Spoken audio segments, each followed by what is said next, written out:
Les femmes ne rejettent pas les hommes comme les hommes l'imaginent. Elles ne vous jugent pas, elles n'expliquent pas. Elles ne vous offrent pas la possibilité de faire le deuil proprement. Elles s'éloignent doucement pendant que vous continuez à envoyer des messages, à vous montrer disponible, à penser que vous avancez. L'énergie se refroidit, les réponses raccourcissent et, sans même vous en apercevoir, vous n'êtes plus choisi. Vous êtes simplement conservé en attente. La plupart des hommes ne perdent pas une femme parce qu'ils ont commis une grosse erreur. Ils la perdent parce qu'ils n'ont jamais repéré le moment précis où son intérêt s'est éteint. Et quand ils le ressentent enfin, il est déjà beaucoup trop tard. Voici la vérité qui dérange. Les femmes montrent leur niveau d'intérêt presque immédiatement, pas avec des paroles, mais à travers leur attitude. Si vous ne savez pas lire ces signaux, vous finissez par investir là où le respect a déjà disparu. Si vous apprenez à les décoder, vous arrêtez de gaspiller votre énergie émotionnelle et vous reprenez les rênes. Les femmes ne sont pas confuses, elles sont cohérentes. Ce qui perturbe les hommes, c'est qu'ils continuent d'écouter les mots au lieu d'observer les comportements réels. Dans cette vidéo, je vais vous présenter 5 signaux immédiats qui révèlent quand une femme n'est plus intéressée pour que vous ne vous posiez plus jamais la question de votre place dans sa tête. Chacun de ces signes vous montre exactement comment elle vous classe dans son esprit. Si ce genre de lucidité vous parle, mettez un pouce bleu et abonnez-vous. Bienvenue sur Renaissance. Beaucoup d'hommes grandissent avec cette idée simple. Si une femme n'est pas intéressée, elle le dira clairement. Elle sera honnête, franche, directe. Cette croyance est rassurante et complètement fausse. Les femmes rejettent très rarement avec des mots. Elles le font avec leur comportement, en douceur, progressivement, sans jamais l'annoncer officiellement. C'est là que beaucoup d'hommes perdent leur pouvoir sans même s'en rendre compte, car ils attendent une déclaration verbale qui ne viendra jamais. Dire non clairement coûte cher aux femmes. Cela crée de la tension. Cela ouvre la porte à une confrontation. Cela risque des réactions désagréables. Alors, au lieu de claquer la porte, la plupart des femmes la laissent entr'ouverte, pas parce qu'elles vous désirent encore, mais parce que garder leurs options ouvertes ne leur coûte rien. Elles évitent le non franc pour préserver leur liberté de choix. Elles atténuent leur désintérêt pour éviter le conflit et elles laissent juste assez d'attention pour continuer à recevoir un peu de validation. De l'extérieur, ça paraît confus. De l'intérieur, c'est parfaitement logique. C'est pour ça que les hommes restent bien plus longtemps qu'ils ne devraient. Ils continuent d'expliquer, d'ajuster, de donner davantage, pensant que l'effort va transformer l'ambiguïté en attirance. Mais l'attirance ne se négocie pas. Elle s'efface quand un homme ignore ce qui lui est déjà montré clairement. Le comportement est le vrai langage de la vérité. Quand l'intérêt existe, il s'exprime naturellement. Attention, chaleur, investissement, aisance. Quand l'intérêt disparaît, il ne s'envole pas dans un grand drame. Il se retire doucement, par petites touches, presque impossibles à contester. L'homme qui comprend ça ne discute pas avec la réalité, il la lit en avance. Le vrai pouvoir ne consiste pas à obtenir des explications de quelqu'un qui profite de l'ambiguïté. Le vrai pouvoir, c'est de reconnaître les schémas avant que votre investissement émotionnel ne devienne une dette. Les hommes les plus solides n'attendent pas d'être choisis. Ils observent si une femme les choisit vraiment. Dès que vous arrêtez d'attendre l'honnêteté dans les mots, vous commencez à la voir partout ailleurs, dans son regard, dans ses réponses, dans ses priorités ou dans leur absence. Quand vous apprenez à faire confiance au comportement plutôt qu'à l'espoir, vous arrêtez de chercher des justifications. Vous arrêtez de performer pour obtenir l'approbation. Vous arrêtez de donner de l'énergie là où l'intérêt est déjà mort. Ce seul changement transforme tout. Vous ne réagissez plus. Vous lisez la situation telle qu'elle est et vous agissez en conséquence. Premier signe, son regard est déjà ailleurs. Avant qu'une femme ne se retire avec des mots, elle se retire avec son attention.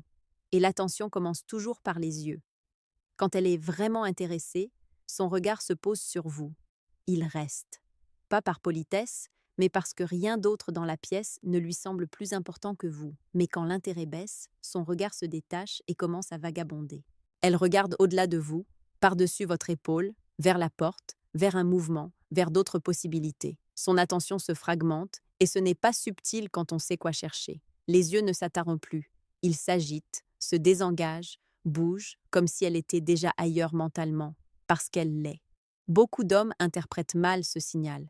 Ils pensent que cette distraction signifie de la nervosité, de la timidité ou juste un moment d'ennui qu'une meilleure conversation pourrait corriger. Alors ils parlent plus fort, ils expliquent davantage, ils forcent.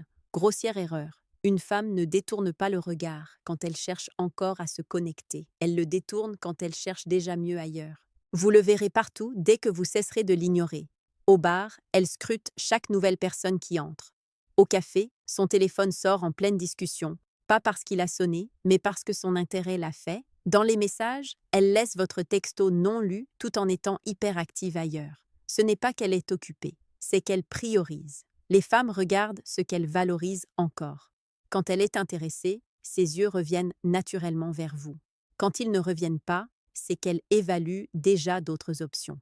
Et plus vous insistez quand son regard est parti, plus votre valeur diminue. L'attention ne se négocie pas. Elle répond à la présence, pas à la pression. Le geste le plus puissant à cet instant n'est pas de rivaliser plus fort, c'est de le remarquer plus tôt. Quand vous retirez votre énergie au lieu de courir après son regard, la dynamique change. Vous arrêtez d'alimenter une interaction qui perd déjà son souffle. Vous arrêtez de passer un casting, et soudain, soit l'intérêt se recalibre, soit il disparaît complètement. Dans les deux cas, vous gagnez en arrêtant de vous mentir. Deuxième signe, sa voix s'aplatit, sa teinte émotionnelle disparaît. La voix d'une femme vous dira toujours ce qu'elle ressent avant que ses mots ne le fassent. Vous pouvez entendre l'attirance, la curiosité, et vous pouvez entendre quand l'intérêt s'est discrètement évaporé. Quand une femme s'intéresse à vous, sa voix porte du mouvement. Elle monte, descend, s'accélère, s'adoucit. Il y a de la chaleur, une vivacité naturelle. C'est la dopamine à l'œuvre. Mais quand cet intérêt s'estompe, la voix s'aplatit. Les réponses deviennent plus courtes. Le rythme ralentit. Le ton devient neutre, presque mécanique. Pas en colère, pas émotif, juste vide. Beaucoup d'hommes interprètent mal cela. Ils se disent mais qu'elle est fatiguée, stressée, occupée, qu'elle a eu une longue journée. Tout sauf la vérité. Écoutez le contraste. Elle semble pleine de vie avec ses amis, engagée au téléphone, vibrante quand elle parle de quelque chose qui la passionne. Puis, elle se tourne vers vous et la couleur disparaît. Même femme, même jour, énergie différente. Ce n'est pas de l'épuisement, c'est un désengagement sélectif. Dans les messages, c'est pareil. Quand l'intérêt est là, les textos ont du rythme. Les emojis arrivent naturellement. Les réponses semblent vivantes. Quand l'intérêt diminue, la communication tombe au minimum. Réponse d'un mot, retard sans explication, conversations qui ressemblent à des obligations. La pire erreur ici est de surcompenser. Ajouter plus d'enthousiasme pour combler le vide, devenir plus expressif pour équilibrer sa platitude, essayer de raviver quelque chose qui perd déjà son oxygène. L'attirance ne répond pas à la pression, elle répond à la polarité. Quand un côté se vide, l'autre qui s'investit trop accélère le déséquilibre. Le silence, la retenue, la maîtrise émotionnelle en disent bien plus que l'excitation forcée. Quand vous cessez de récompenser la basse énergie par un effort élevé, vous changez la dynamique. Vous communiquez sans un mot que vous n'êtes pas là pour porter l'interaction tout seul. Cela force soit son intérêt à réapparaître, soit à révéler qu'il est déjà parti. Les deux résultats vous font gagner du temps et protègent votre valeur. Troisième signe, son ton commence à vous placer en position inférieure. Le ton n'est pas seulement un son, c'est une hiérarchie. Quand une femme vous respecte, son ton porte de l'ouverture, de la curiosité, de la douceur. Il y a de la place pour vous. Mais quand elle ne craint plus de vous perdre, ce ton s'aiguise. Elle vous interrompt, elle semble impatiente. Réponse brève et sèche. Un soupir. Elle vous presse. Rien de très dramatique. Juste assez d'agressivité subtile pour tester si vous accepterez d'être traité différemment. Et la plupart des hommes le font. Ils ignorent, rationalisent, se disent qu'elle est juste stressée. Mais ce qu'elle fait réellement, c'est recalibrer la dynamique, voir combien de distance elle peut créer sans que vous réagissiez. Les femmes n'abaissent pas leur ton avec les hommes qu'elles valorisent. Elles l'abaissent avec ceux qu'elles pensent qui resteront quoi qu'il arrive. Observez le contraste. Remarquez comment elle parle à quelqu'un qu'elle veut impressionner, puis comment elle vous parle. Cette différence est plus honnête que tout ce qu'elle dira jamais. L'erreur est de continuer à investir alors que votre statut est discrètement déclassé. Récompensez le dédain par la patience, le manque de respect par la compréhension. Chaque fois que vous le faites, le déséquilibre s'ancre plus profondément. Le respect ne vient pas d'une exigence verbale. Il vient du refus de participer quand la norme baisse. Le silence en dit plus que les arguments. Le recul calme communique ce que les mots ne peuvent jamais dire. Cette version de toi n'a plus accès à moi. C'est là que la dynamique se corrige ou prend fin. Quatrième signe. Son corps se referme, même si sa bouche reste polie. Une femme peut dire les bonnes choses et pourtant vous dire non. Son corps est toujours plus honnête que ses mots, car il ne négocie pas, il réagit. Quand l'intérêt est présent, le corps s'ouvre naturellement, épaules vers vous, torse penché en avant, pieds pointés dans votre direction, aisance dans l'espace. Quand cela change, tout se modifie subtilement. Bras croisés, jambes éloignées, elle se penche en arrière, crée de petites barrières avec son verre, son sac, se tourne légèrement vers la pièce plutôt que vers vous. Rien de spectaculaire, mais tout est instinctif et fiable. Beaucoup d'hommes ignorent ces signaux parce que les mots n'ont pas encore changé. Elle reste polie, dit « oui bien sûr » ou « peut-être ». Et cette politesse les pousse à s'investir encore plus alors qu'ils devraient reculer. Les femmes peuvent dire oui par courtoisie, leur corps, jamais. Lors d'un rendez-vous, la première moitié semble ouverte. Elle se penche plus près. Puis la chaise recule d'1 pouce. La posture se ferme, elle cesse de refléter vos mouvements. Ce n'est pas aléatoire, c'est un retrait. Dans un groupe, c'est encore plus évident. Elle s'oriente vers ses amis plutôt que vers vous. La proximité suit l'intérêt. La distance suit le désengagement. Même dans les messages, cela se traduit. Réponses qui stagnent, projets qui deviennent vagues, peut-être qui remplacent les précisions.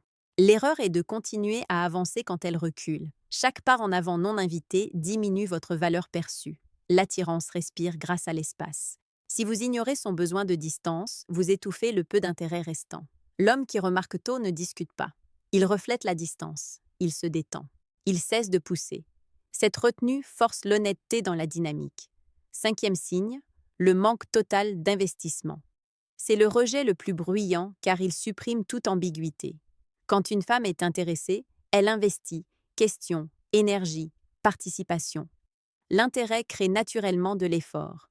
Quand cet effort disparaît, le message est clair, et pourtant, c'est le signe que les hommes résistent le plus à accepter. Au lieu d'effort, vous recevez des miettes, réponses courtes, délais sans explication, conversations sans lendemain. Elle répond, mais n'engage pas. Elle réagit, mais n'initie jamais. Vous portez tout pendant qu'elle reçoit. Ce n'est pas de la confusion, c'est du positionnement. On appelle ça le breadcrumbing. Juste assez d'attention pour vous garder là, jamais assez pour avancer. Elle vous garde au chaud en attendant mieux. Vous posez des questions, elle répond sans rien demander en retour. Vous proposez des plans, elle dit « on verra » ou « je te ferai savoir ». L'engagement est reporté. L'élan meurt lentement, mais délibérément. Et elle n'est pas absente. Elle est active, juste pas avec vous. Admettre qu'elle choisit de ne pas investir est inconfortable. Une attention qui ne coûte rien n'a aucune valeur. Quand vous continuez à donner temps, validation et énergie à quelqu'un qui ne rend rien, vous lui enseignez exactement le peu d'efforts requis pour vous garder. Vous dépréciez votre propre valeur. Les femmes ne respectent pas un accès sans condition. Le changement arrive quand vous cessez de tolérer le silence, quand vous mettez fin aux conversations au lieu de les prolonger, quand vous arrêtez de chercher la clarté chez quelqu'un qui profite de votre incertitude. Un homme qui exige la réciprocité ne l'annonce pas. Il le démontre en ne donnant plus gratuitement. La plupart des hommes ont peur de reculer car ils pensent que ça garantit la perte. Mais rester sans investissement garantit quelque chose de pire. Vous restez visible, disponible et facilement remplaçable. Quand vous prenez du recul, soit elle avance, soit elle disparaît. Les deux vous disent exactement où vous en êtes. Certains hommes ne sont jamais mis en attente, jamais gardés au chaud, jamais écartés doucement. Pas parce qu'ils sont plus bruyants ou plus lisses, mais parce qu'ils ont une posture intérieure différente. Ils ne courent pas après l'intérêt, ils le filtrent. Quand on regarde les 5 signes ensemble, le schéma est clair. Regard qui vagabonde, voix qui s'aplatit, ton qui s'aiguise, corps qui se referme, effort qui disparaît. Aucun n'est aléatoire. Ils répondent tous à une seule question. À quel point êtes-vous disponible sans rien exiger en retour? Les femmes ne testent pas les hommes qu'elles craignent de perdre. Elles testent ceux qu'elles pensent qui resteront quoi qu'il arrive. L'homme respecté n'exige pas de clarté. Il ne demande pas de réassurance. Il observe une fois et s'adapte stratégiquement. Il ne s'explique pas quand l'énergie baisse. Il ne négocie pas quand le ton change. Il ne s'investit pas plus quand l'intérêt s'éloigne. Il retire l'accès, pas par rancune, mais par standard. Son temps, son attention, sa présence ne sont pas gratuits. Ils répondent à la réciprocité, pas à l'espoir. C'est le passage de la tactique à l'identité. Quand vous cessez de demander aux femmes de vous choisir et que vous observez si elles le font déjà, tout change. Vous ne réagissez plus aux signaux. Vous filtrez pour la compatibilité. Les femmes le ressentent immédiatement. La chose la plus rare dans les rencontres, ce n'est pas la confiance, c'est la sélectivité. Un homme capable de se détourner d'un faible intérêt sans drame devient l'homme dont la présence a du poids. Une fois cette identité installée, vous n'avez plus besoin de mémoriser les signes. Vous les reconnaissez tôt, vous réagissez calmement et vous ne vous retrouvez plus jamais dans la même situation. Les femmes ne partent pas soudainement. Elles s'en vont discrètement bien avant que le mot « fini » soit prononcé.